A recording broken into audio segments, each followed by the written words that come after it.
Helena Neves era uma aluna da vossa idade quando começou a perceber que havia em Portugal uma ditadura, que era necessário tomar uma posição, digamos, forte contra essa ditadura. Era, portanto, estudante e nunca mais abandonou essa posição de combater a ditadura até ela desaparecer. E depois tornou-se uma pessoa muito ativa, a seguir ao 25 de Abril também, até agora. Por isso tem o privilégio de poder contactar com uma estudante que com 16, 17 anos justamente se empenhou politicamente. Ela depois vai explicar como, não é? E espero que vos seja útil, já que também saberão que ela, em certa altura, passou a ser deputada, teve um papel político na Assembleia, o que significa que, para aqueles estudantes que querem ser futuros políticos, provavelmente têm que começar a pensar em serem ativos politicamente logo desde muito cedo, não é? Uma lição a tomar a partir desta experiência e de muitas outras. Vidas Prisionáveis é, portanto, um ciclo que é conduzido pela Ana Aranha, que tem aqui também à vossa frente, e que tem por hábito conduzir estas conversas até ao momento em que depois abre a possibilidade de todos poderem participar. Agradeço, portanto, aos alunos da Escola Gago Coutinho de Alverca e à professora Elsa Viola, digo bem, estou a dizer tudo muito bem, e aos professores todos que vieram a acompanhar os alunos. Por isso, a palavra agora à Ana Aranha e à Helena Neves. Helena Neves, jornalista, professora universitária, investigadora, mulher empenhada e com uma atitude cívica durante praticamente toda a vida. Começou muito, muito cedo. Vamos deixar por aqui algumas pinceladas sobre esse percurso, porque o tempo é o que é, mas ainda assim vamos deixar que a Helena partilhe todas as experiências que viveu na luta contra a ditadura. É esse o propósito fundamental destas conversas aqui no Museu do Aljube. Nasceu em 1945, sim. Tinha terminado a Segunda Guerra Mundial, tínhamos saído de um tempo tenebroso e entrado aparentemente num tempo de esperança. E em sua casa, na casa onde nasceu, Helena, havia um busto de Salazar. Havia um busto de Salazar porque o meu pai tinha admiração por Salazar. Considerava que ele não fazia mais porque não lhe era possível, não deixavam fazer. Não fazia melhor? Pois, pronto. E, portanto, o meu pai, aliás, trabalhava na FNAT, que era um organismo que nós sabemos até que ponto mobilizava a população, que nem sabia para o que vinha nas caminhonetes, dando-lhes um lanchinho, vindo todos para Lisboa gritar Viva Salazar. E, de facto, o busto estava, aliás, a primeira vez que a PIDE fez, a propósito de um problema grande que houve na universidade, que a PIDE fez ainda não foi no tempo da minha prisão, a prisão seria posterior. Entrou na minha casa, viu imediatamente o busto de Salazar e disse, parece impossível, lembro-me do que via a conduzir, parece impossível, que com o senhor doutor. E como é que é possível ter uma filha assim? Disse para a minha mãe. A minha mãe era uma mulher muito mais aguerrida que o meu pai e assim que foi o 25 de Abril, ela agarrou no busto, o busto era ictrício, amarelo. Está a abrir essa porta, era logo. E atirou ao chão, e atirou ao chão os pedaços, e atirou ao chão os pedaços, até ficar feita em nada. Pronto, ela era de facto uma mulher mais combativa. Claro que é evidente, como eu era filha única, o meu pai, a partir do momento da minha primeira prisão, ficou, digamos... Consciencializou-se mais ligeiramente, da realidade. Só quando verificou, como falaremos mais tarde, que era a sério, da marca no meu rosto... Já lá vamos, Helena. Pois, eu fiz esta pequena introdução para, no fundo, situar o meio em que nasceu. Aparentemente, ou à partida, num meio privilegiado, não é?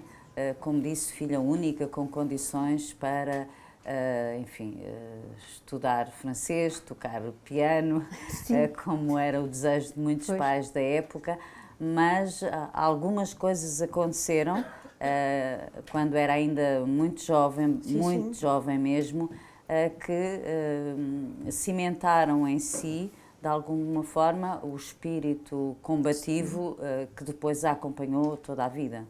E essas circunstâncias foram quais? Assim, em termos resumidos, eu devo dizer que ontem à noite conversei muito com a Helena e sei que ficaríamos aqui horas, não é? Mas como não é possível, vou pedir-lhe que faça um breve retrato desse país, do nosso país, nesses tempos em que estava a crescer, em que era mais jovem ainda do que estes jovens.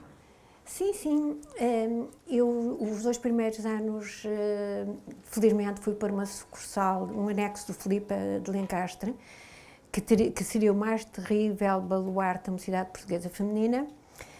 E depois, no 3º ano, fui para a sede. E eu, na altura, tinha uma bisavó fantástica que me acompanhou durante anos e anos e anos, que era extraordinariamente beata é o termo, e, portanto, ela estava muito lá em casa e rezávamos Padre Nosso, Ave Maria, terços a todos os santos, ao Santo Expedito, que eu achava muito bonito. E acontece que, quando fui para o Filipe, na aula, estou a dizer algo que foi o primeiro sinal que marcou, não é? Que me marcou. Na aula de religião e moral, a professora disse que nos tínhamos de preparar para a comunhão solene, e eu disse que eu não tinha a primeira comunhão. A professora ficou horrorizada, mandou-me levantar, tive toda a aula levantada, perguntou-me se os meus pais eram casados pela igreja, eu disse que não, e ela disse que os meus pais não eram casados, eram amancebados, palavra que evidentemente ninguém sabia, nem eu nem os meus colegas, o que é que significava. Mas sentiu que não era uma coisa boa, não é? Que não era boa. A minha mãe ficou, portanto, eu cheguei a casa e disse, então pai e mãe são amancebados. A minha mãe ficou, pronto. Mas é evidente que eu me senti tão... e disse-me que eu deixaria de ter recreio à hora do almoço e queria, portanto, para a igreja, que fica mesmo ao pé do Filipe. Disse a diretora da escola, a professora? A professora, evidentemente, porque eu não podia estar sem fazer a primeira comunhão. Porque depois até teria de fazer a solene, que já não fiz. E, de facto, fui ser doutrinada aí, com muita convicção, porque na altura, de facto, era crente, muito por influência da minha avó, e fui fazer a primeira comunhão, onde, numa igreja em Alvalade, onde eu tive uma penitência muito leve, porque o meu grande pecado era comer azeitonas e chegava a hora de jantar, era uma, chegava a hora de jantar já não havia. Bem, acontece que quando saímos, o meu pai foi fantástico, porque me acompanhou e o meu pai era muito cético, e quando saímos, a igreja tem, portanto, um pátio, há 2 salas, eu ia entrar na primeira sala, saímos para o lanche, uma sala em que havia pão, havia água e havia assim pareciam assim uns repousados muito semíticos, assim. E nunca me esqueço que uma das professoras me agarrou e disse, minha querida, não é aí, que aí é o sítio dos pobrezinhos, dos meninos que eram do comércio, que não são do liceu. E nós na mesa tínhamos tudo. Tínhamos os pirulitos, que eram muito importantes na época, tínhamos bolos, tínhamos chocolates, tínhamos tudo. Portanto, aquilo foi para mim muito chocante. Foi, de facto, muito chocante. A Helena, como muitas crianças, era uma criança, não é? Dessa época, não tinha nenhuma noção do que era o país, como se diz hoje, o país real, não é?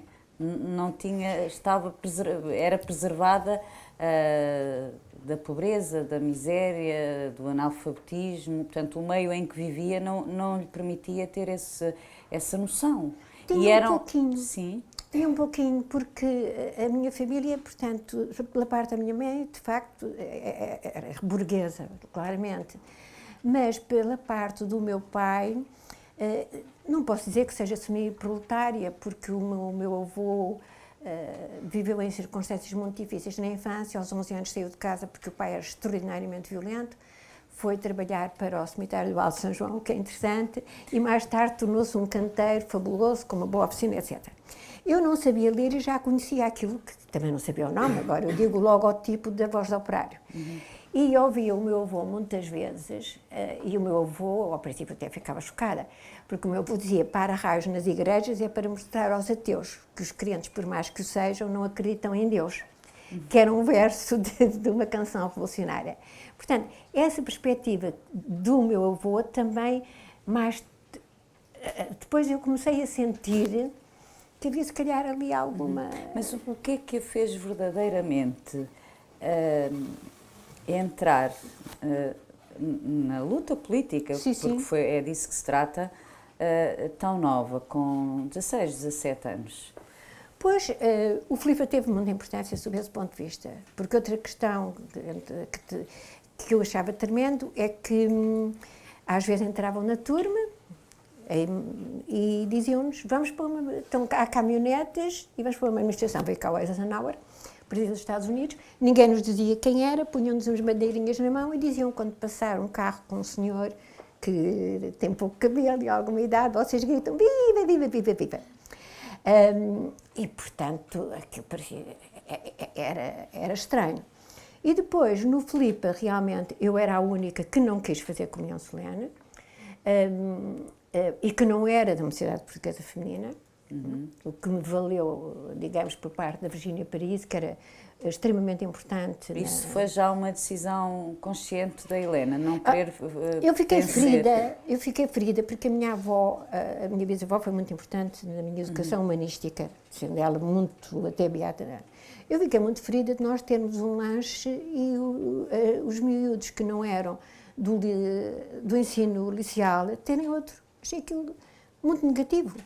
Não culpava Deus, não era isso que estava em causa, mas culpava, evidentemente, a própria estrutura liceal. Portanto, não quis fazer a comunhão solene e pronto. E, por outro lado, a Virgínia Paraíso, que era realmente terrível, teve a influência num certo sentimento de revolta. Eu lembro-me que uma prima minha de Paris me trouxe meias de pretas. Na altura não havia colãs, não eram? Não havia eram colãs meias na altura até ainda. acima, mas meias até acima, não é? Até acima. E eu, que nessa altura já tinha 15 anos, fui de meias toda contente para o liceu. E ela chamou-me, disse-me que eu tinha de ir imediatamente para casa, que, portanto, que se voltasse com aquelas meias seria expulsa, bom, porque aquilo eram meias que só usavam as mulheres de má vida. Eu fiquei perplexa, porque para mim as mulheres de má vida eram as mulheres pobres, as que tinham uma vida muito... Tudo isto me criou um espírito de... Portanto, foram sementes que foram ficando e que lhe criaram um espírito de revolta, no fundo. Pois. Mas digamos que o que despertou foi a leitura também do Máximo Gorki. Então, que, aliás, foi mal oferecida, foi comprada num centro, numa livraria cristã, e quando eu peguei na mãe, eu não conhecia o Máximo Gorki, eu não sabia de nada, quando peguei na mãe, a senhora disse: não é muito conveniente, nem compreendo porque é que está aí o livro. E eu disse: então eu levo mesmo. Ela disse que não era muito conveniente. Aguçou a curiosidade. E, de facto, aliás, o Lenin dizia uma coisa interessante: o Gorki fez mais pela Revolução Socialista do que muitos combatentes revolucionários. A mãe é um livro, efetivamente, excepcional, e que para mim foi... Por outro lado, eu também tive sorte numa questão. O meu pai, aos 10 anos, deu-me A Cidade das Serras, que eu só li os diálogos, mais nada. As Minas de Salomão, também do Bessa, que eu nem li. Mas, enfim, depois começou-me a dar algumas coisas que eu comecei a ler e que me tornei muito ávida de leitura. Muito ávida. Claro que li O Cavaleiro Andante, O Mundo de Aventuras, todas essas coisas. O Rocambole, que eu adorava. Mas li ao mesmo tempo, por exemplo, comecei a ler muito cedo, foi muito bom. Aos 14 anos, li um livro fantástico que me influenciou extraordinariamente, que foi o Jean Christophe, do Romain Rolland. Por outro lado, aos 13 anos sucedeu uma coisa interessante. A minha professora de piano era também muito católica, praticante, mesmo muito, muito férrea.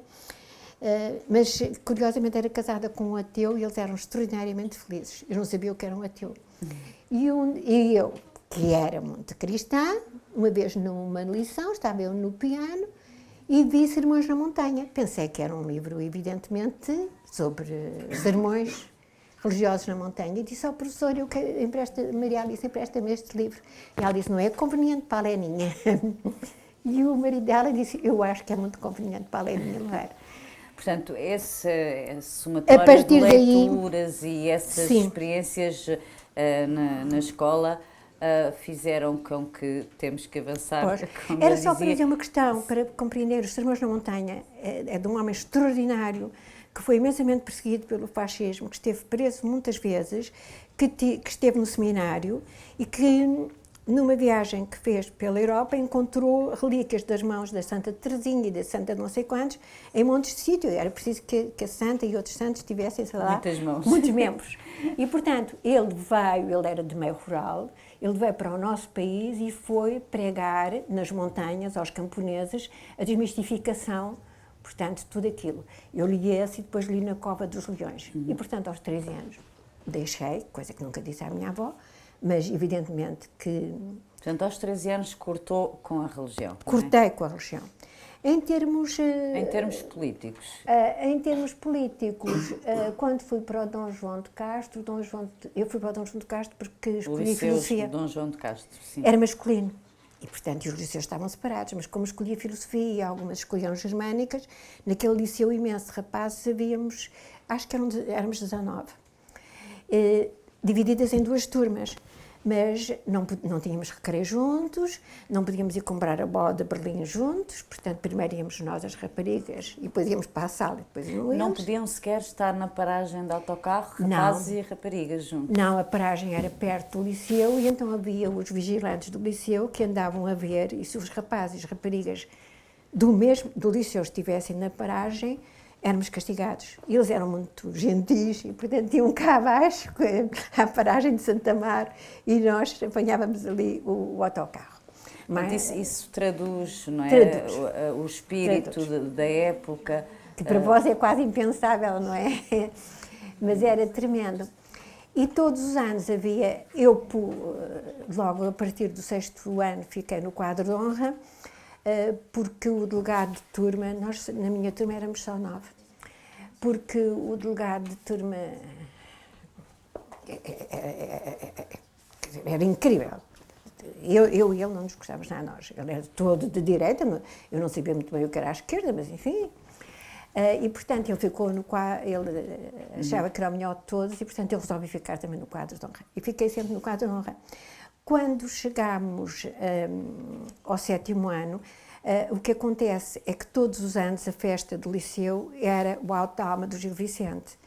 Como eu escrevia bastante bem e tive a extraordinária felicidade, essencial no meu percurso, de ter como professora Maria Manuela Palma Carlos, uma resistente antifascista, mas que eu nem sabia, acontece que, e também os meus colegas, aqueles mais, disseram, tu vais fazer uma peça, não dizemos nada ao reitor, a peça era ensaiada, o reitor andava a vigiar, mas havia sempre um aluno que estava à porta e quando o reitor vinha ele tossia.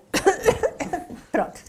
Então nós começávamos com o Gil Vicente, mas estávamos a ensaiar a peça. A peça que escreveu. Muito ingênua, que era, no fundo, um rapaz que já saiu do liceu e começa a recordar uma paixão que teve no liceu e começa a pular. Mas isso foi já, digamos, um ato revolucionário, não é? Porque vocês aquele liceu sabiam... era terrível, então nesse ponto que sequer podíamos estar na mesma paragem. Sabia que isso era uma afronta, não é? Uma afronta. É evidente. E imaginava também as consequências que podiam advir daí. Sim, nunca pensei que fossem aquelas que foram... felizmente não foram para a frente. Sim. É evidente que o reitor, logo no primeiro dia da festa, foi-se embora, com todos os professores, só ficou Maria Manuela Palma Carlos, nós fizemos a peça, e depois, no domingo, fizemos também a peça, só com a Maria Manuela Palma Carlos, e depois, logo a seguir, na semana, o reitor, portanto, decidiu que eu seria expulsa do liceu. Embora a Maria Manuela Palma Carlos se opusesse, e apesar da diferença ideológica entre ambos enormes, ele tinha admiração por ela, eu tive uma sorte fantástica. Eu, como vos disse, já não era cristã, não tinha qualquer religião. Acontece que, de qualquer modo, não podíamos ser dispensadas às aulas de religião e moral, e enquanto no 6º ano tive a felicidade de ter o padre Alberto, que depois seria assassinado no Norte, depois tive um padre, enfim, que uma vez disse na aula, estava a chover, eu estava a descer a Avenida da Liberdade, estava de gabardina e aproximou-se uma mulher de mim e disse: queres vir comigo? E eu disse: sou pastor, mas não de cabras como você. Disse o padre. Disse o padre. E contou na aula. Ora bem, eu corava imenso, era uma desgraça. Então comecei com o coração a bater, eu dizia: mas tenho de dizer alguma coisa. Mas ao mesmo tempo tinha tanto... Mas depois não me contive e disse-lhe: eu acho que isso não é uma resposta de um homem e muito menos de alguém que se pretende um homem de Deus. Pronto, isto em plena aula, ele ficou a olhar para mim assim com ar, fez-se um grande silêncio, a turma siderada, e depois ele teve uma reação que eu nunca esperava, disse: tens muita razão, minha filha. Ora bom, o que é que aconteceu? Aconteceu que quando o reitor me quis expulsar, tive não só a defesa da Maria Manuela Palma Carlos, como mas a também defesa desse fundamental professor. deste padre, deste professor. Helena, Porque temos senão, que ir. claro, com Não certeza. foi expulsa, acabou por ter no seu percurso E como nesse estudante ano, pois. Sim. outras represálias, não é? Claro. Mas temos que entrar mesmo Sim, entrei, tive aí mundo o a convite sério. para o Partido Comunista, foi exatamente Portanto, no foi liceu. nessa altura, no Dom Foi. João de Castro, No Dom João de que Castro. foi sondada por alguém para aderir ao Partido Comunista, Por um colega meu. um colega do liceu. Na altura sabia o que era o Partido Comunista? Não, portanto ele é que me explicou, eu só tinha lido a mãe do Máximo Gorki, pronto, mas não sabia. Mas ele, quando a convidou, foi por conhecer já o seu espírito, a sua atividade, a sua capacidade de enfrentar e afrontar. Sim, e a questão da peça, sim. Portanto, sim. encontrou características em si, qualidades que entendeu que seriam as ideais para pertencer ao Partido Comunista. Aceitou? Aceitei. O que é que ele lhe disse que ia fazer? Que a Helena iria fazer? Pronto, Tarefas iria começámos ter? por trabalhar com um copiógrafo, que eu nunca tinha visto em casa dele, como é lógico, nem sabia que existia algo chamado Portanto, copiógrafo. para reproduzir documentos clandestinos do Partido Comunista. Sim, e para a mobilização do 1º de Maio, etc. E depois íamos fazendo distribuições. Ora bom, mas as distribuições eram à noite, como é lógico. E eu tinha um primo, e tenho, que por acaso ele é bastante direta, mas nós éramos como irmãos, e o meu primo ia-me buscar como se nós fôssemos para uma discoteca que havia. Eu gostava muito de música, aliás, até fui presidente. Como se fossem sair à noite, não é? Como fomos ir à noite, pronto. E eu ia toda bem vestidinha para a discoteca na Avenida dos Estados Unidos da América, e o meu primo, portanto, ficava depois, combinávamos uma hora e ele esperava-me no Jardim da Paiva Conceiro. E enquanto isso andava a distribuir propaganda clandestina? Pronto. Fingíamos, às vezes até dávamos a mão, fingia que éramos namorados, que andávamos. E portanto, meu primo, coitado, sofreu tanto comigo. Isso eram operações, digamos assim, quase relâmpago, não é? Sim. Como era? Como era, portanto, era à noite. Sim. Não havia tantas portas fechadas como agora. Às vezes metíamos dentro das... Por acaso percorríamos muito aquela zona da Estrela, tudo ali, Campo de Ourique. Às vezes metíamos dentro das escadas, outras vezes era cá fora. Portanto, Mas tinha a noção de que estava a ter uma atividade de alto risco? Sim, já tinha na noção. E tinha noção que se os meus pais descobrissem que era um problema. Os seus pais acabaram por descobrir? Descobriram, porque depois este meu colega, que de facto é meu primeiro camarada, portanto, teve no 7º ano, ele foi denunciado e, portanto, teve de ir para a Bélgica. Eu fiquei pendurada, porque é esse o termo. Portanto, para explicar melhor, o contacto que tinha com o Partido Comunista era só com uma pessoa, e, não é? portanto, ficou sem relação e sem atividade, não é? Sem atividade. E sem saber como continuar. Como continuar. Mas, entretanto, depois fui também sondada, porque ele tinha tratado disso, e constituiu, quando entrei para a faculdade, havia uma cela que era só eu e uma amiga minha, que tornou-se minha amiga. a Zélia. E, portanto, éramos nós que fazíamos as distribuições e as coisas, às vezes com alguma inconsciência, e que trabalhámos em greves, etc., em letras. Mas... eu perguntava-lhe qual foi o episódio que fez com que os seus pais soubessem que tinha atividade política muito ativa. A primeira grande manifestação a que fui foi quando foi o julgamento do Salgado Zenha, estudante que tinha sido preso, submetido à tortura do sono e que acabou por partir os óculos. Depois na minha prisão também nunca mais tive óculos, nem ninguém. Partir os óculos, engoli-los e, portanto, foi para o hospital e depois foi muito grave, depois foi o julgamento dele e nós fizemos uma grande manifestação. Não foi nessa manifestação, foi nesse julgamento, noutro julgamento de estudantes, que eu, o João Bernardo e a Teresa Bento éramos de uma coisa chamada Comissões de Apoio, péssimas estratégias, não percebemos nada, combinávamos aqui, frente ao Museu do Aljube, onde havia presos políticos, e passado meia hora no Chiado. É evidente que estávamos sempre em desencontro. E o que aconteceu é que, portanto, quando resolvemos no Chiado partir da Bertrand, penso que foi da Bertrand, penso que era essa, bem, ali assim junto às escadinhas de Santa Justa, nós começámos a descer as escadinhas, o Mário Carvalho lembra-se bem disso, e outros, e portanto, Indivisa Paisana da PIDE com a Eduarda, não me recordo o nome dela, ela caiu nas escadas, aquilo estava muito compacto, pisaram-na, ficou terrível. A mim partiram uma cabeça com a pistola e posso dizer... Mas com a coronha? Com a coronha. Posso dizer que fui salva pelas mulheres da sapataria do primeiro ao segundo lance. Fiquei sempre muito grata, mais tarde fui ter com elas.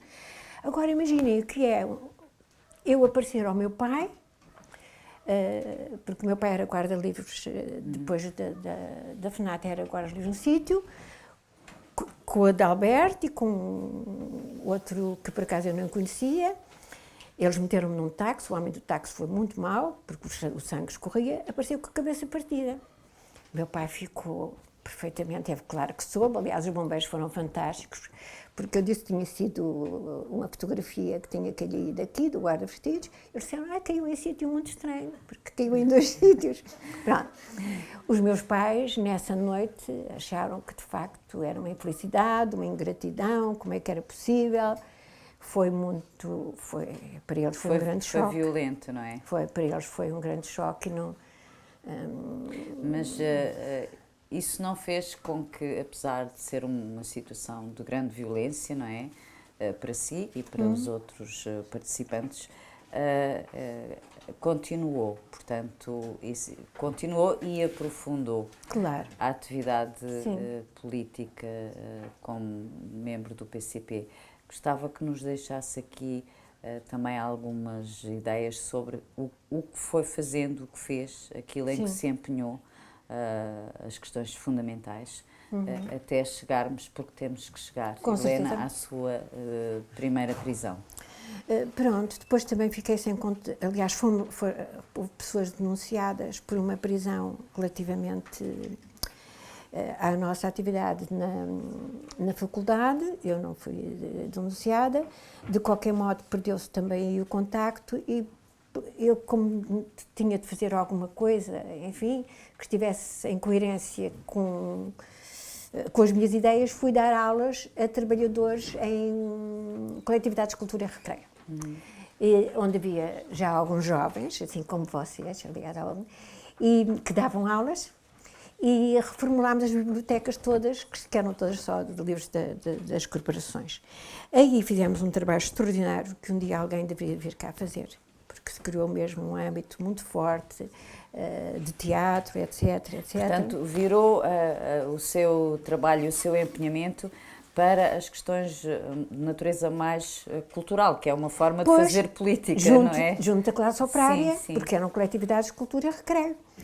E aí havia um grupo muito interessante, como entretanto eu fui a única, continuava a vestir bem. Lembro-me que havia alguém que até me dizia tu vens para aqui assim vestida, e eu disse vestir de outro modo, não é por isso que eu sou uma operária. E o que efetivamente aconteceu é que nesse meu trabalho, a reformulação das bibliotecas, etc., foi muito feita com aquele que havia de ser o meu marido, e uma vez ele convidou-me para o Partido Comunista, para eu entrar. Mas convidou-me de tal modo e com tantos cuidados que ele disse, temos de falar, porque não sei quantos. E eu disse, já não era sem tempo, que eu estou de facto sem ligação partidária há imenso tempo. E ele ficou perplexo. Portanto, não sabia da sua ligação Não sabia da minha anterior. ligação. E pronto, e efetivamente retomei a atividade, continuámos nas coletividades de cultura e recreio, aí de uma forma muito mais estruturada, aí o nosso trabalho avançou bastante. A ideia, para além da questão formal de organizar e reorganizar e enriquecer as bibliotecas, era também fazer trabalho ideológico junto no caso da população Sim, de natureza operária, no teatro. Portanto, era esse o objetivo, sim, não sim. era reorganizar por reorganizar. Não, aquilo era uma questão política, não é? Era uma tarefa política, uma tarefa não é? política, sem dúvida. E que foi, de facto, muito positiva. Quando é que começou a sentir, se é que começou a sentir, que os seus movimentos eram vigiados pela PIDE? Acontece que, portanto, em 68, o controleiro me disse que o partido está a pensar no movimento democrático. Portanto, o elemento do Partido Comunista... Com o qual fazia a ligação, e que nós nunca saberíamos o nome dele, não é? Disse-me que eu teria de passar das coletividades para uma questão que era um movimento de mulheres. Sim. Para as eleições que seriam em 69.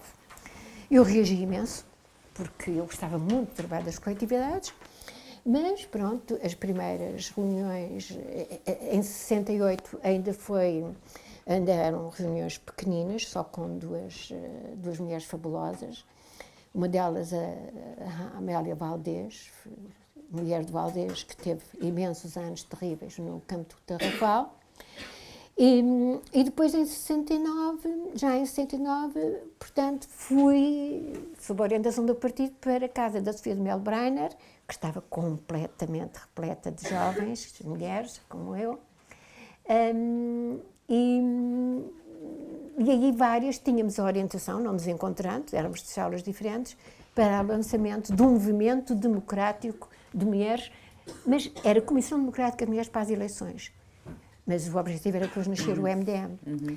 Ora bem, como acabou por nascer. Pois. No ano das eleições, portanto, nesse ano, portanto, foi um ano também eleitoral, eu fui designada, já estava constituído o movimento MDM-PCDE, para ser candidata pelo Distrito de Santarém. Na véspera, ainda cheguei a fazer uma sessão, mas depois fui presa em minha casa, eu e o meu marido. Foi para si inesperado? Foi. Eu nunca pensei que o meu controleiro tivesse falado. Portanto, ele denunciou-a? Denunciou, sim. Denunciou-me. Portanto, foi preso e denunciou-a? Nunca pensei, porque fiquei mesmo muito, muito perplexa e magoada e triste. Fiquei muito triste. Acontece que eu tinha tido a minha filha em junho e, portanto, fui presa em outubro e tive uma gravidez muito complicada. Tive 7 meses na cama porque tinha tendência para aborto. Portanto, quando fui presa, eles enviavam-nos logo ao médico. E é muito interessante que no arquivo o médico escreveu: por hora não se aconselha a privação do sono. Por hora, sim, não sei, portanto, para que não fosse sujeita à tortura do sono. Pois, para não sujeita à tortura do sono. Portanto, foi um impacto forte, não é? A experiência mais terrível que eu tive aí foi com a Madalena, inspetora Madalena, a única mulher que chegou a inspetora, a única mulher que quando iam à nossa casa, Eles, enfim, é evidente que as buscas eram exaustivas. Era a única que mandava levantar as alcatifas. Para vasculhar até debaixo das alcatifas. Até debaixo das alcatifas. Eu, por acaso, só tinha alcativa num sítio. E o que acontece é que, quando eu fui presa, foram à casa do meu pai, quiseram ir à casa da minha avó, que felizmente desapareceu. Já lhe expliquei porquê. Portanto, a avó assustou-se e foi para outro lado, não é? Pois, quer dizer, porque felizmente a minha avó foi à casa dos meus pais quando, a minha avó, mãe do meu pai, quando eles estavam lá. Eles disseram: a senhora agora vai para casa, eu não saio de casa porque nós vamos lá ter. Pronto. E foram à casa da minha sogra. Na minha sogra encontraram um copiógrafo e, portanto, quando eu fiquei presa, puseram-me no meio de uma série de pedidos, entrou um senhor, coitado de idade, com ar assustadíssimo, e disseram, e segundo o que me transmitiram, teria sido eu que tinha adquirido no antiquário o copiógrafo, o que não é verdade. Não. Resultado, essa senhora Madalena, que era de uma crueldade extrema, e a Ana bem tem contribuído com o seu trabalho, bem tem contribuído para que se saiba até que ponto essa mulher era terrível.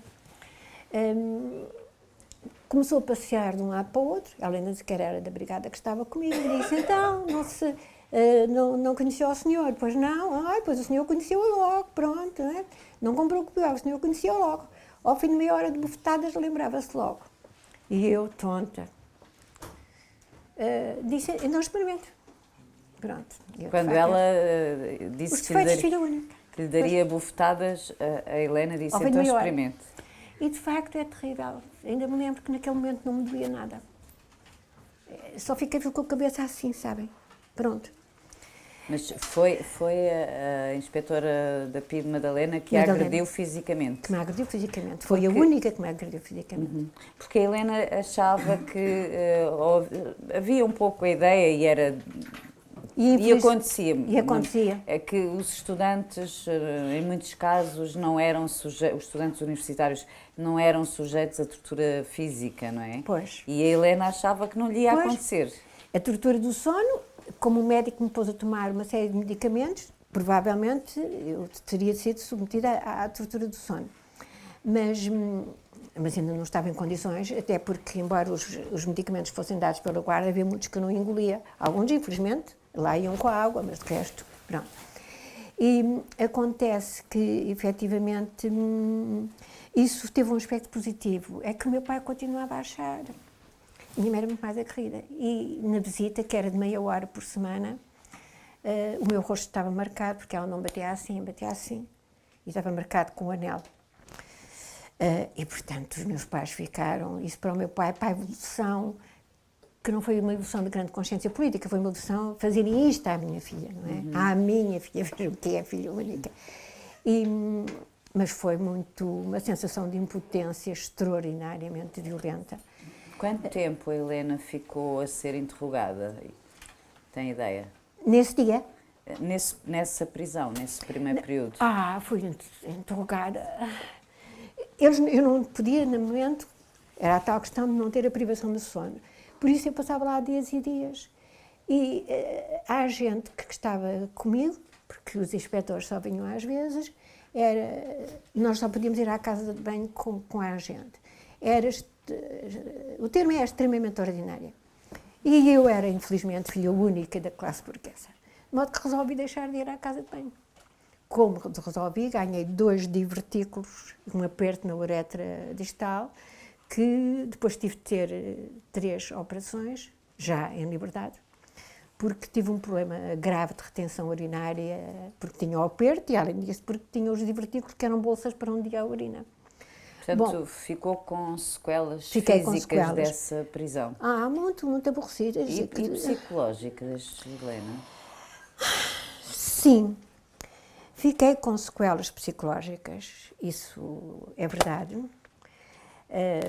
sobretudo por causa da minha filha, que era uma bebé e que era terrível eu não poder.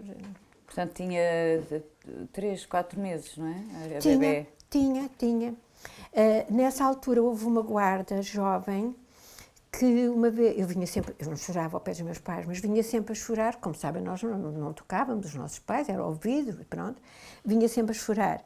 E então ela, uma vez apareceu-me à noite, mostrar fotografias da filha dela. Só muito recentemente é que eu percebi porque é que na minha segunda prisão a Maria José Guarda me fez o que me fez. Foi por isso. Porque uma vez a sair, essa guarda jovem, que nas minhas outras prisões já lá não estava, tinha mostrado as fotografias e de repente eu ouço as fotografias a caírem todas lá fora, no corredor. Foi apanhada pela guarda, pela chefe das guardas, que era a Maria José, que era terrível. E nunca mais contatou comigo, pronto, porque elas é que nos davam almoço, Mas etc. que interpretação é que fez posteriormente? A interpretação que fiz posteriormente é que na minha segunda prisão foi-me feito algo que normalmente não faziam e que eu não esperava. Portanto, era candidata, foi um mês antes, uma semana antes da candidatura, e estávamos vários a distribuir documentação. Eu estava em Torres Vedras e em vários sítios, várias prisões, o Tengarrinha, etc. Bom, nós fomos presos a 12 de Abril e a campanha abria a 18. Isso na segunda prisão? Na segunda prisão. Em que ano? Portanto, a segunda prisão já foi em 73, desculpa, 73. Portanto, quase, sim, 73. 73. O que acontece é que, portanto, eu cheguei já de noite, porque tiveram de ir buscar o carro, fomos presos pela Polícia de Segurança Pública, que depois chamou a PID e Bem, e quando eu cheguei, a Maria José, chefe das guardas, mandou-me despir. Pronto, mas isso era, elas faziam isso para me revistar, e depois fez uma coisa terrível, que aliás eu nunca contei ao meu marido. Meteu a mão dentro de mim, percebem o que é que eu quero dizer, não é? Aquilo foi muito... pronto. E eu nunca percebi porque é que ela me tinha feito isso. Agora percebo que foi por causa de tal gesto. Eu nunca contei ao meu marido, nem ao meu pai, só contei à minha mãe. Depois fui queimar a ferida, claro, fiquei com uma ferida. Fui queimar a ferida, já depois em liberdade. Achei que aquilo foi muito mau. E eu nem sabia que se podia fazer isso, nem sabia que se podia guardar documentos dentro da nossa vagina. E eu disse, o que é isto? E ela disse, nunca se sabe o que é que se tem dentro. Pronto, mas foi mesmo vingança, por causa da outra guarda jovem, que de facto já não estava lá. Acontece que nós fomos libertos quase logo a seguir, porque senão não podia haver a fraude de uma oposição, claro. Nessa primeira prisão esteve quase 3 meses, não é? Na primeira estive quase 3 meses, na segunda estive uns dias e na terceira uns dias estive.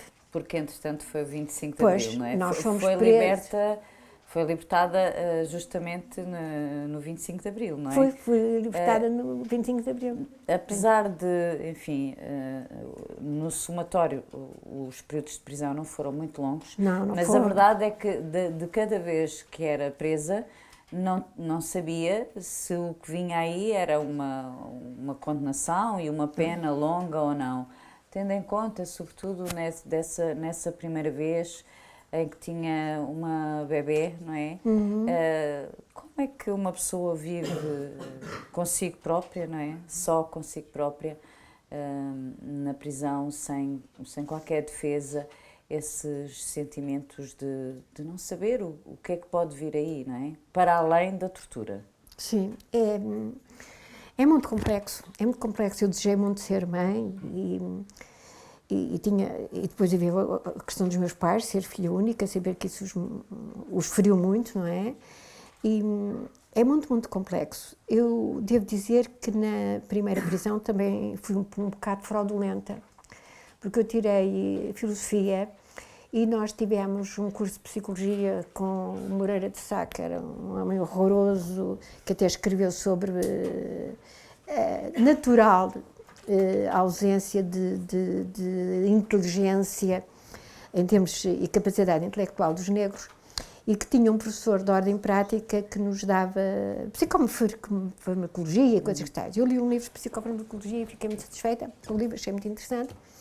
Esse era de práticas e, portanto, eu também, porque tinha receio da tortura do sono, embora eu fosse uma pessoa muito teimosa e muito firme,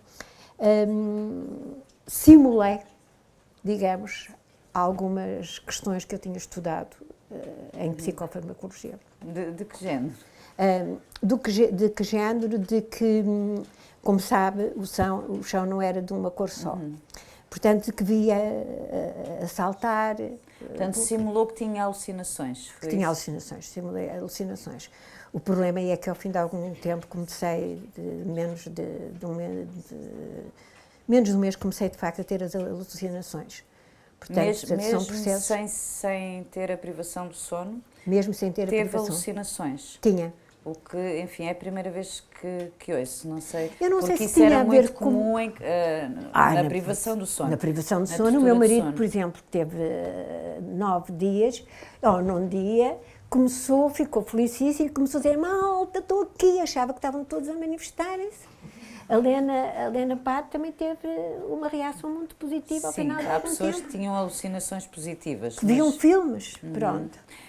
Nessa altura, portanto, na primeira prisão, na verdade, o seu marido foi preso. Sabia alguma coisa do que é que se estava a passar com ele? Ou ele em relação a si? Não sabíamos nada. Só sabiam que cada um estava, imaginavam que cada um estava a ser torturado à sua maneira e interrogado. E o meu marido foi julgado com base numa prova de caligrafia, que aliás não tinha valor jurídico, porque nós, quando enviávamos as informações para o partido, era sempre em minúscula. E ele fez em minúscula. Foi terrível. Bom, mas a PIDE também não precisava de grandes valores jurídicos para condenar. Mas como também ele não falou, ele em princípio seria liberto, como sim, lógico. Não foi o caso, ele foi mas condenado. Realmente foi julgado, cumpriu 14 meses de prisão. uma pena de 14 meses. 14 meses. A Helena foi depois libertada. Nós temos que avançar para Claro, dar espaço certeza. para eventuais perguntas que queiram fazer-lhe, mas eu gostava muito que nos contasse, e tenho muita pena porque há tanta coisa que fica por ouvir, mas no início quase da nossa conversa fez referência, se não estou em erro, ao seu avô, que trabalhava como canteiro, não é?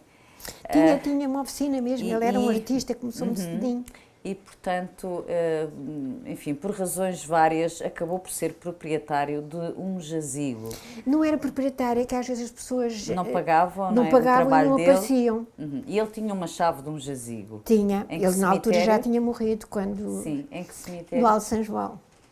E qual é a história desse jazigo? A história é que na nossa primeira prisão, eles disseram à minha avó que depois iriam lá à casa dela, como aliás foram à casa da minha sogra. Acontece que nós tínhamos guardado uma mala de madeira em casa da minha avó, e dissemos: avó, isto fica aqui, não explicámos, a minha avó também, coitada, enfim.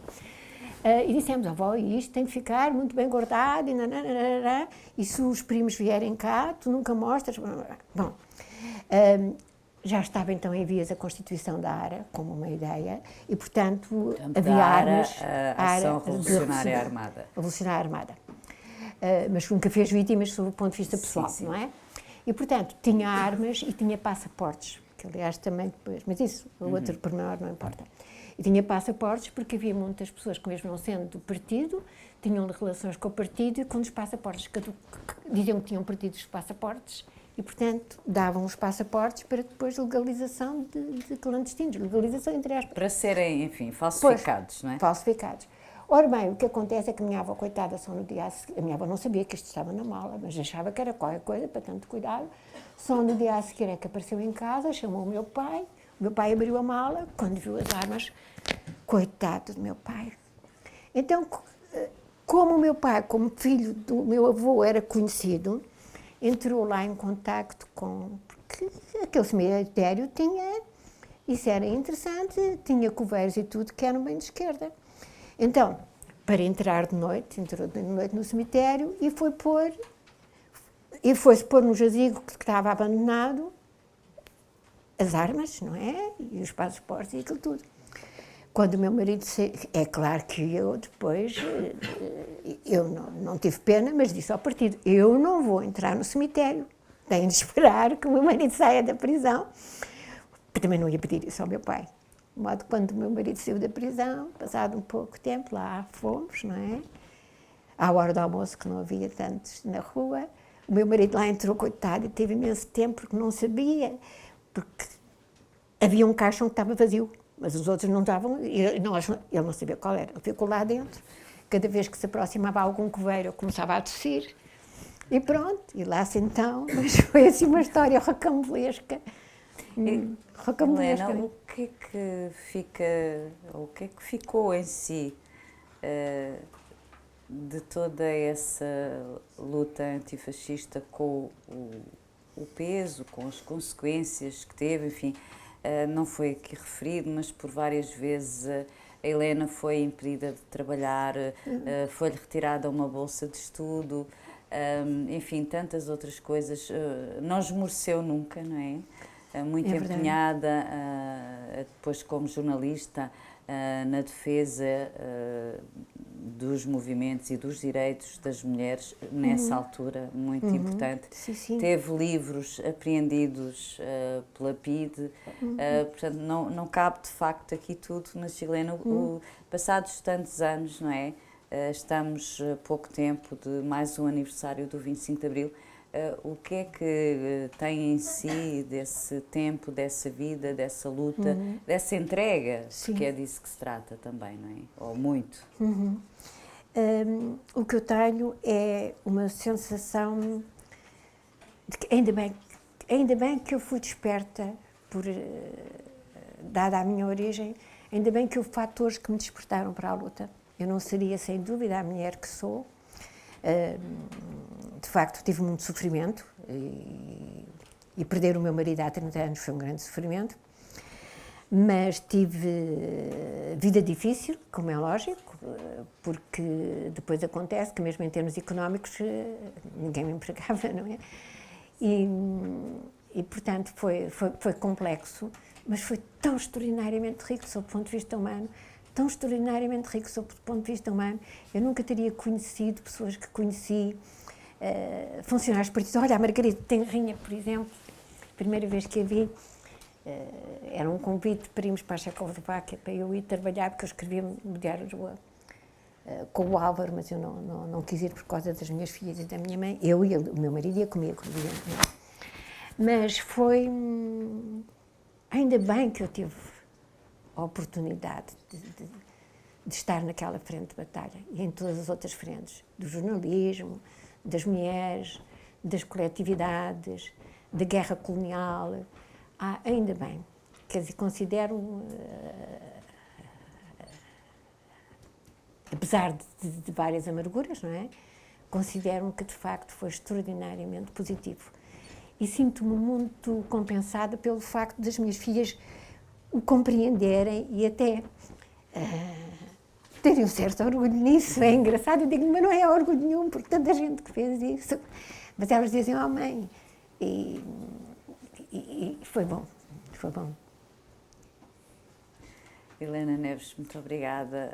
Enfim, penso que estas últimas palavras são também elas extraordinárias, como de resto todo o depoimento que ficou aqui. Estão aqui muitos jovens aos quais eu passo a palavra. Acredito que haja por aí perguntas ou comentários a fazer à Helena Neves. Um braço no ar.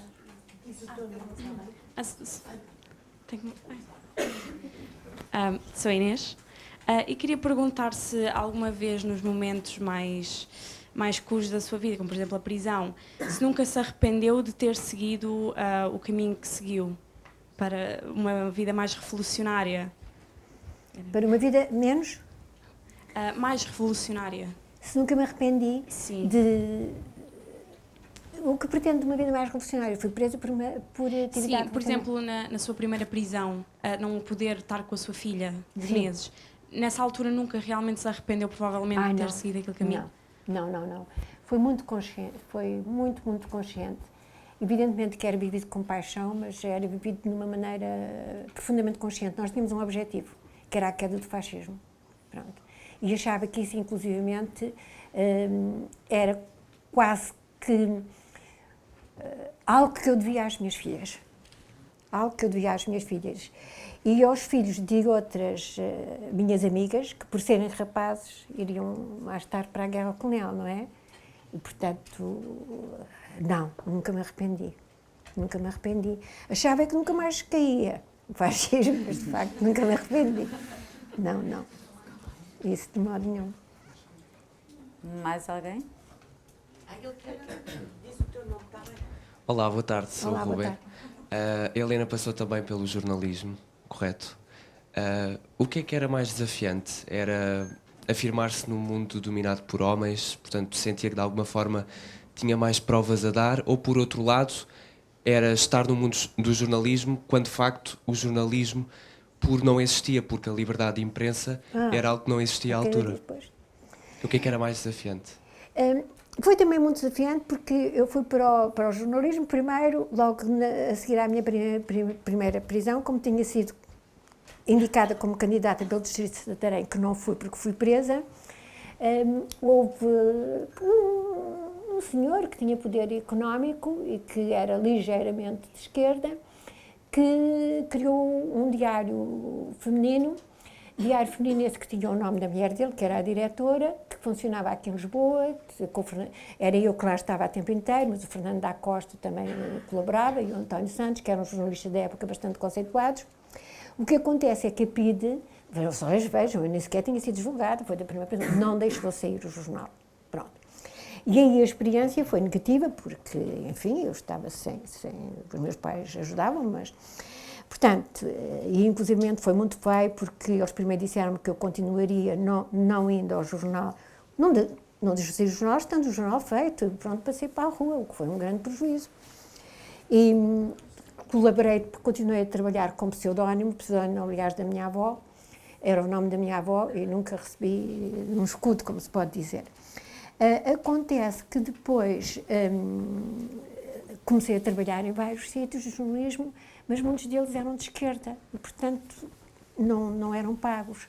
Até que um grande, extraordinário amigo meu, José João Louro, me arranjou para eu ir para o Diário de Lisboa, que tinha um suplemento muito interessante, a Mesa Redonda.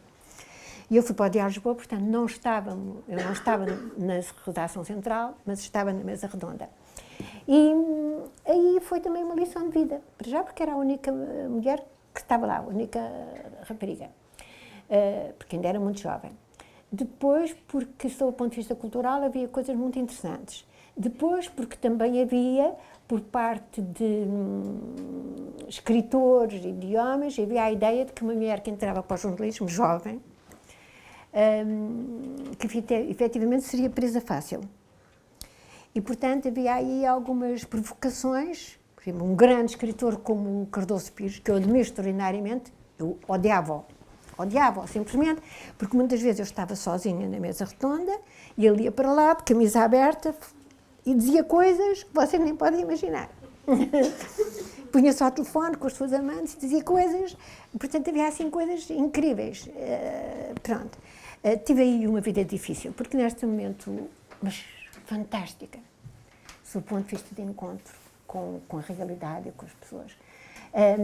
O Diário de Lisboa, naquele momento, tinha os irmãos Soto à frente, que eram os administradores, que tinham enriquecido vender calçado, sapatos no Brasil. E, portanto, esses irmãos Soto, um deles era terrível, passava a vida a chatear-me ao termo e dizer como é que é possível, com essa idade, escrever essas coisas, as pessoas não querem, as pessoas querem coisas que sejam leves. Pôs-me a fazer, depois pôs-me no suplemento da mulher, eu subverti aquilo tudo. E, portanto, ele já nem sabia o que é que havia de fazer de mim. E, portanto, passava a vida a aborrecer, mas também não queria ficar por me despedir. Mas foi extraordinário. Porque depois Helena, o Mário Castanheira era fabuloso e às vezes eu ia, felizmente, para a redação cá embaixo, onde o Urbano Tavares Rodrigues, que era fantástico, o Urbano Tavares Rodrigues, um grande escritor, e um homem de esquerda, fazia o pino em cima, era extremamente interessante, fazia o pino, ele era muito bem disposto. É o único jornalista que se saiba no nosso país, que sabem como é que ele fazia os textos, ditando diretamente para os tipógrafos. Fantástico! Isto é fantástico, fantástico. Portanto, ele não escrevia, ia para junto dos escrevia. tipógrafos. Quando chegava àquele tempo, chegava e dizia, pronto, vamos lá. Os tipógrafos. Pronto. E havia também, não me estou a recordar o nome, ele foi fundamental no Cineclube, um homem de esquerda, fantástico também, só lá estávamos os dois à tarde e eu, e eram tardes maravilhosas, tardes mesmo. Aí tive alguns aborrecimentos, sobretudo com o chefe de redação, porque eles às vezes mandavam-me fazer trabalhos, mandaram-me fazer, por exemplo, um trabalho, os irmãos Soto, mandaram-me fazer um trabalho para uma escola de culinária das meninas da Mocidade Portuguesa Feminina. E eu fiz um texto extraordinariamente irónico, as senhoras ficaram escandalizadas, fizeram queixa aos irmãos Soto, lá, e então ele disse que eu tinha de ir pedir desculpa. E que depois tinha de escrever outro texto. E o Zé João Louro, que tinha sido fundamental para a minha entrada, grande jornalista, extremamente insubmisso e com coisas muito, que se me diz o meu convidado, era muito interessante, porque ele fez coisas incríveis, foi comigo fingindo que era advogado. E, portanto, é evidente que não se pediu desculpa nenhuma. Também é evidente que o chefe de redação me disse, tem mesmo de pedir desculpa ao Vitório Direito. Ele era muito severo, ótimo jornalista, muito severo. E disse, e tem mesmo, eu já disse que tem. E eu disse-lhe, não grite comigo, porque nem o meu pai grita comigo. Disse, grita, eu grito mais alto. Ainda por cima que era uma esganiçada. De modo que ele disse, vá-se embora. Ficou escandalizadíssimo. Mas era complicado funcionar no mundo. Só havia a Alice Nicolau como outra jornalista. O resto éramos tudo. Era um mundo dominado por homens, não é? Pois, era muito complicado. Mas como perguntava e muito bem o jovem, desculpe, o Ruben, havia, enfim, entre outras coisas, essa questão, por um lado, da censura e, por outro lado, uma mulher jovem a trabalhar num meio maioritariamente masculino e, em muitos casos, com as características que apontou há pouco. Muito obrigada. Mais alguma pergunta aqui ao lado? Márcia, apesar de também ter as suas filhas e os filhos dos outros, que fez com que nunca ficasse com o pé atrás em relação a lutar contra o fascismo, acha que também a sua personalidade, o facto de ter um caráter muito forte, ser uma pessoa persistente, também fez com que nunca desistisse e que nunca ficasse com o pé atrás em relação ao fascismo, à luta contra o fascismo? Eu não se posso dizer que seja uma pessoa muito forte, que eu sou emotiva, pronto, mas eu acho quase que se tornou intrínseco. Fazia de facto parte da minha personalidade, ou seja, mesmo que eu não tivesse tido filhas, mesmo que eu tivesse pensado que não iria casar, porque houve uma altura, antes de conhecer o meu marido e tudo, que eu achava influenciada pela Simone de Beauvoir, nem pensar, mas essas questões infantis ainda, mas realmente tinha de ser, sabe como é? Por muito que eu sofresse e que muitas vezes, às vezes nos momentos melhores em que estávamos os quatro à mesa, e eu, o meu marido e as minhas filhas, eram tão bom que eu pensava, pronto, que não venha à prisão. Mas não me impedia de continuar. O regime tinha de cair. O regime de cair. Eu não queria aquele, não só para as minhas filhas, como para todos os jovens, o problema da guerra colonial, o problema de todas as repressões existentes, de todas as torturas, como a da Conceição Matos e tanta gente, não podia continuar. Eu não queria viver num mundo assim e muito menos queria que as minhas filhas e as crianças deste país e as mulheres tivessem aquela vida. Não era possível. Isso era... Portanto, era um imperativo de consciência. Sim, mesmo vivencial, tinha de ser.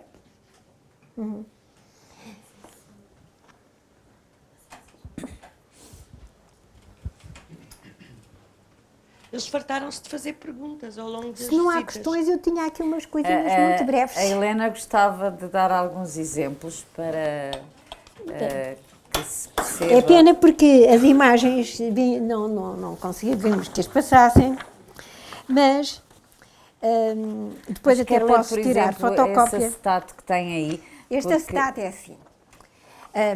Há várias questões, porque sabem, política é tudo. Os gregos têm razão com o conceito de polis. Está nas nossas casas. Política é tudo, é o modo como comemos, como os pais, as mães, etc.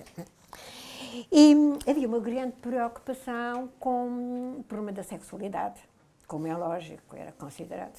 Enfim, eu e o meu marido estávamos para casar, demos um beijinho casto na Alameda e um polícia queria nos prender. Nós tivemos de afirmar que... Bem, acontece que, portanto, em 1953 foi feita uma portaria que depois continuou e até se esqueceram em 53, portanto, vejam que até se esqueceram e depois de 25 de Abril descobriram Que não tinha sido revogada. que não tinha sido revogada, o que é que já ninguém aplicava. Então, a portaria determinava, depois se quiserem ver, 69.035, tinha um artigo, 48º, que era sobre Contacto. E então, se um rapaz e uma rapariga, eles aqui não dizem rapaz e rapariga, fosse encontrado de mão dada, jovens, mão na mão, a multa era 25 tostões. Portanto, mão dada. Mão dada, mão na mão, está aqui. E está aqui o número da portaria e tudo para vocês verem que é verdade, depois pode passar. Muito bem. Mão na mão, 25 tostões. Mão naquilo. Já sabem ver o que é aquilo. 15 escudos. Uhum. Agora, uma coisa que eu não percebo nesta portaria, porque diz mão naquilo, 15 escudos. Aquilo na mão, 30 escudos. Eu acho que é a mesma coisa. Acho que é a mesma coisa. Não deve ser porque o preço da multa duplica, não é? Duplica, é estranho, não é? Qualquer coisa assim. Depois havia aquilo naquilo. Aquilo naquilo, 50 escudos. Era muito dinheiro. Isto para... Uhum. Depois, aquilo atrás daquilo, 100 escudos. 100 escudos. Com a língua naquilo, 150 de multa, preso e fotografado. Aqui está depois a portaria mesmo. Vocês vejam. E foi interessante que isto depois foi publicado pós 25 de Abril, porque alguém notou que isto, claro que não era. Outra questão interessante é que a determinada altura, aí ainda eu estava no liceu, surgiram umas, isto vocês, quanto muito pode, se os vossos professores quiserem, tiram fotocópia e na aula vocês veem isto, que é muito engraçado. Então surgiram umas canetas, clandestinas, claro, as canetas que tinham, pronto, a caneta aqui, normal. Depois a caneta aqui tem uma senhora de fato de banho. A imagem não se conseguiu passar, eu digitalizei, mas não se conseguiu passar. Mas voltava-se a caneta e a senhora ficava despida, com o pubis a ver-se. Bom, isto deu origem a uma carta, este é mesmo o original, é a própria carta, que eu só arrepiei do Movimento Nacional Feminino pós 25 de Abril. E então, acontece que a carta, que é enviada, portanto, em 68, a 17 de julho de 68, é verdadeiramente. Porquê que é isto? Isto é uma coisa terrível, uma conspiração contra o nosso país. Portanto, em nome de Deus, etc, etc. Seria mesmo interessante que os professores tirassem fotocópia, porque vocês vão se divertir, mas por outro lado vão ver como as coisas eram tão sombrias e tão realmente terríveis. Depois há este muito interessante, que já é de 64, e que é um jovem que é acusado de atentado e julgado de atentado ao pudor a uma vítima menor de 16 anos. Portanto, ele é condenado e depois vai recorrer. E a lei dizia: beijos e abraços dados para saciar apetites sexuais constituem atos atentatórios do pudor e, por isso, abrangidos pela previsão do artigo 391 do Código Penal. Pronto. Por acaso, aqui, o jovem, portanto, o advogado, considera que os beijos e abraços dele à namorada não eram ações aptas a atentar contra o pudor da rapariga, nem, portanto, se integrava o crime punido na instância. De qualquer modo, depois vocês leem isto e veem, quer dizer, esta questão incrível. Beijos dados, atentado ao pudor. Este é de 64. Em 69 também sucedeu uma coisa muito interessante. Não se podia usar calças. As raparigas não usavam calças no liceu, como é lógico, não é? E eram muito raras as mulheres, em 69, muito raras as mulheres que usavam de calças na cidade. E, entretanto, em 69 foi permitido o alargamento do uso de calças em setores. E no trabalho, não podiam ir para o trabalho nenhuma mulher de calças. Foi permitido, também tenho para ali, o uso de calças em alguns setores. Nas telefonistas nunca, jamais em tempo algum, foi uma grande luta. E no liceu, o primeiro liceu, e eu até tenho para aí a fotografia, não está para ali. O primeiro liceu onde foi permitido, em 69, foi o Liceu Dona Leonor. O que já era fantástico, não é? Mas o problema é que o Filipe reagiu logo e fez queixa. Mas, de qualquer modo, o ministro, nessa altura, era o Veiga Simão, já acho que sim. Pronto, portanto, considerou que se poderia usar calças. A Helena lembra-se quando usou calças a primeira vez? Sim, não foi no liceu, não podia ser, não é? Pronto. Mas era um ato revolucionário, usar calças, não é? Era. Iniciou os meus pais, o meu pai, apesar de tudo, e foi das primeiras pessoas a usar, jovem, no Algarve biquíni, que era interdito. E então, era proibido? Era proibido, claro. E então, quando vinham ter comigo como é que eles chamam aqueles senhores coitados? Então, eu falava francês, mas falava ainda mal francês, porque tinha 13 anos, estão a ver? E então punha-me no algarviado, parce que je ne sais, é bien, e eles diziam, je ne sais pas, je ne comprends pas. Os meus pais divertiam-se imenso. E pronto, porque de facto achava aquilo terrível. Mas no liceu nunca pude usar calças. Mas lembra-se quando usou calças a primeira vez? Eu usei cedo, porque havia uma tal prima minha, a tal minha prima que é a Paris, que fez o pecado das meias pretas e que lhe trouxe calças. Sim, eu acho que tinha pai uns 16 anos e uns 15.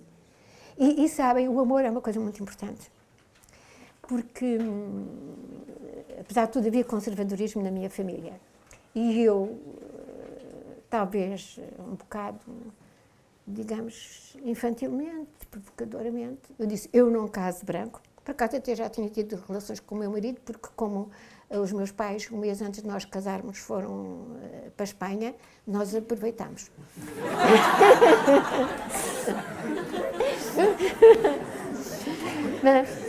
Mas devo dizer-vos, vocês acham ridículo, mas a nossa ignorância, eu nunca tinha lido nada sobre educação sexual. E em pequena, tinha eu 11 anos, uma amiga minha, pequenina, disse, ninguém vai querer casar comigo, andava na escola comigo, ninguém vai querer casar comigo porque eu perdi os 3 vinténs. E porque ela era filha de um senhor que tem uma mercearia.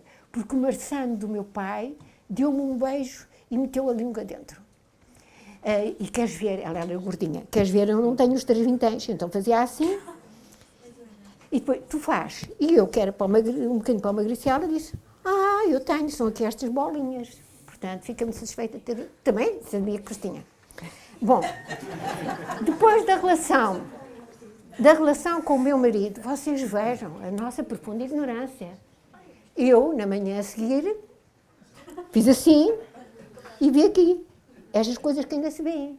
Eu disse, não correu bem. Há qualquer coisa que não é normal, porque eu ainda tenho isto aqui. Isto era grave. O primeiro livro de educação sexual que eu tive foi o meu marido que me pôs nas mãos, namorado, e eu dei à minha mãe, que nunca tinha lido, vejam bem. Nem sabia que havia livros de educação sexual. O meu pai tinha o Egas-Muniz, mas ele estava fechado à chave. Pronto. Vejam como isto era tão profundo ao obscurantismo. Isto era muito grave. Era muito grave. Porque realmente, porque é que tantas vezes as primeiras noites eram altamente traumáticas para as mulheres? Exatamente pela ausência de educação sexual. Mas, pronto. O nosso país também era isto, e era muito isto. Vamos terminando, não sei se há ainda mais alguma questão.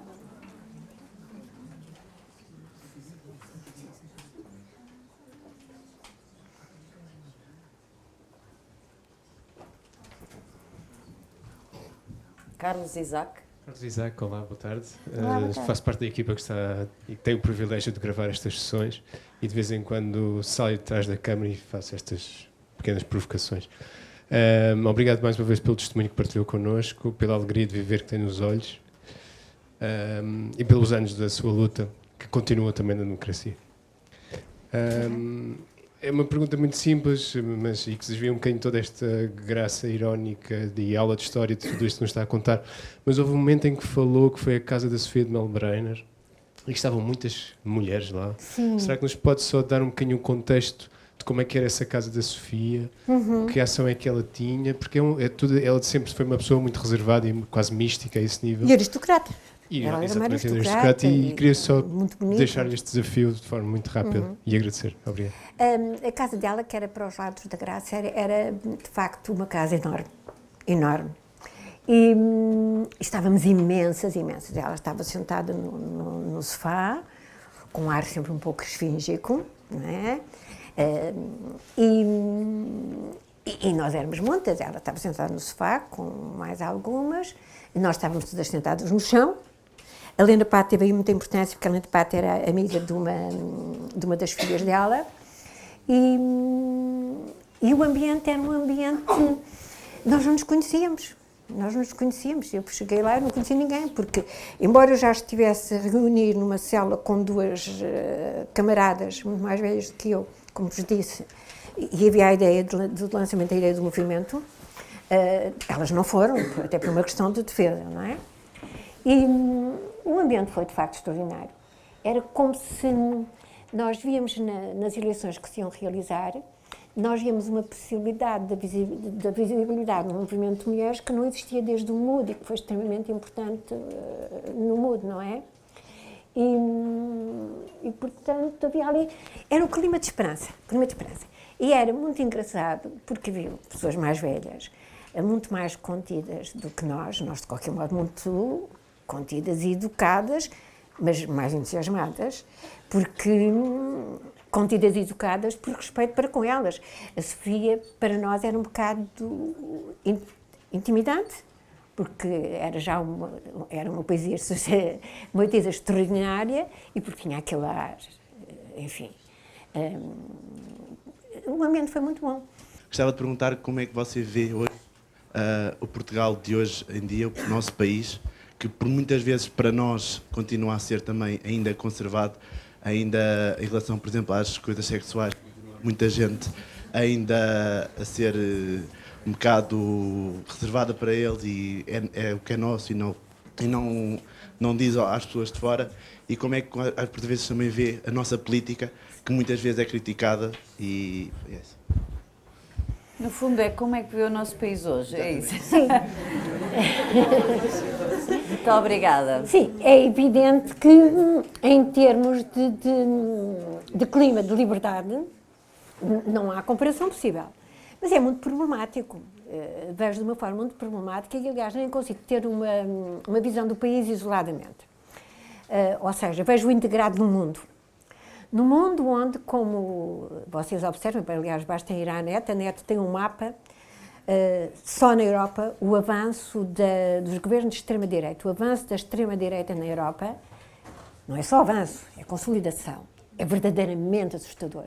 Porque a extrema-direita vai trazer, podemos dizer não nos preocupamos, o que eu acho mal, mas é uma ilusão e é errado dizer não nos preocupamos com o governo que está, com a política que está. Não. Porque a política que está é a tal coisa grega, entra nas nossas casas. Não é por acaso que vocês tiveram aquela ministra terrível brasileira a dizer o cor-de-rosa para as meninas e o azul para os meninos. Isto parece terrível, não é? Portanto, a direita está em avanço. E isso é tremendo. E depois nós temos várias ameaças. Eu confluí extraordinariamente na juventude. Temos várias ameaças. Para já, há de facto um clima de liberdade. De liberdade condicionada de uma maneira praticamente invisível, condicionada por uma comunicação social, condicionada por subprodutos que surgem em termos de comunicação social, por uma filtração de determinada informação, por um atrair aos jovens e, digamos, de uma maneira extremamente inteligente e muito bem feita, do ponto de vista técnico, atrair os jovens para esferas eu acho muito bem o prazer e o ócio, mas que os desviam e que são terríveis. Por exemplo, casos que às vezes que se verificaram de suicídios de jovens instigados por grupos que surgem, etc. Não podemos analisar Portugal fora do mundo. A situação está muito preocupante. E também não podemos analisar tudo é política e o facto que eu vejo que há tão pouca consciência. E se vocês não tiverem essa consciência, é que o universo, o nosso mundo, tem os dias contados se nós continuarmos assim. As espécies animais, e isso é política também, nós temos que nos preocupar com a política, quem governa, como é que governa, com as leis, com o que não nos permite a nossa realização social e individual, e temos que nos preocupar com o mundo que há de vir, porque que se vos vai afetar já a vocês e afetará os vossos filhos, vocês, a maior parte, provavelmente, que constituirá a família. Temos que nos preocupar, de facto, com o envenenamento que está a existir em termos mundiais, em todos os continentes. Temos de nos preocupar com a crueldade que nós fazemos, e aí eu sou muito, aliás, admiro muito a figura de São Francisco de Assis. Os animais, nossos irmãos, não é? Porque quando nos preocupamos aí, nós estamos a preocupar-nos aqui, pessoalmente e coletivamente. Vocês têm... A escola devia ser mais operativa sobre esse ponto de vista. Mais operativa. Eu há pouco fiz uma campanha, uma das minhas últimas lutas pequeninas, é que o Intermarché abriu ao pé de mim, tem um restaurante e eram só talheres de plástico. E eu, embora muito calmamente, ia dizendo, e chamei o senhor responsável de tudo isto, não pode ser. E as baleias, levei-lhe figuras das baleias que morrem, portanto, completamente envenenadas em plástico. Sim, mas como não pode ser? Olha, se o senhor continuar assim, eu vou aqui falar com as pessoas sobre o problema do plástico e vou ver muitas mulheres de cá deixam de vir cá. E eu lá pus, pronto. A ação individual é importante. O que é que aconteceu às colheres de plástico? Agora só estão para os pudins. Porque para a sopa e para a comida e tudo. Portanto, foi quase uma vitória completa. Sim, foi uma vitória, pronto. E eu falei com várias mulheres lá. Na verdade, era como dizia há pouco, a Helena Neves continua, não é? Porque até os talheres de plástico podem servir para travar uma luta. Helena Neves. E a proteção do mundo animal, a proteção do meio ambiente. Quer dizer, a política não são frações. A política é vivencial. A política é a própria vida e a preservação da vida. Eu só queria dizer uma coisa, estou muito satisfeita. Eu admiro profundamente, infelizmente por motivos de ordem familiar, minha família é pequena, não posso acompanhar a ação extraordinária que o museu tem feito e a ação extraordinária do Luís Farinha e todos os seus colaboradores. E tenho uma admiração já muito, muito longa pela Ana, que fez programas de rádio verdadeiramente excepcionais e cuja obra de escrita e tudo é excepcional, porque desperta as consciências, porque nos responsabiliza. Muito obrigada por vocês terem vindo. Muito obrigada.